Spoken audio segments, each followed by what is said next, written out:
পৃথিবীর মানুষের ধর্ম একটাই, ঘুম থেকে উঠে ফোনটা দেখে। আর আমরা তো থাকি বাংলাদেশে।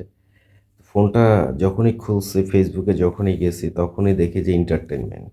একদিনের জন্য মুড যে অফ করে থাকবো সেরকম অবস্থা নাই। বিসিবির পরিচালক মিস্টার নাজমুল সে বলছে যে ক্রিকেটারদের কেন টাকা দেওয়া হবে? আসলেই কেন টাকা দেওয়া হবে? ওরা যে খারাপ খেলে সেটার জন্য তো তারা টাকা ব্যাক নিচ্ছে না। এরকম একটা কথা বলছে। এটা তো লজিক্যাল।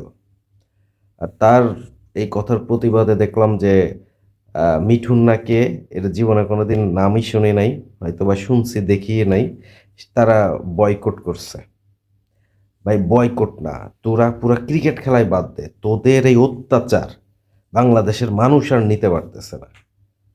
না বিশ্বাস কর, এক একটা উগান্ডা থেকে ধরে নিয়ে আসবে, এই যে জাকির হোসেন না কে আছে, মিরাজ ফিরাজ হাবি জাবি, মানে কি একটা অবস্থা। মানে তোদের এরকম নাজমুলের মতো যদি আরো ৪-৫ জন থাকতো, তোরা জীবনে কোনোদিন ক্রিকেট তো দূরে থাক, শালা ভ্যান গাড়িও চালাইতে পারতি না। তোরা ভাই আল্লাহর দোহাই লাগে, তোরা ক্রিকেট খেলাই বাদ দিয়ে দে।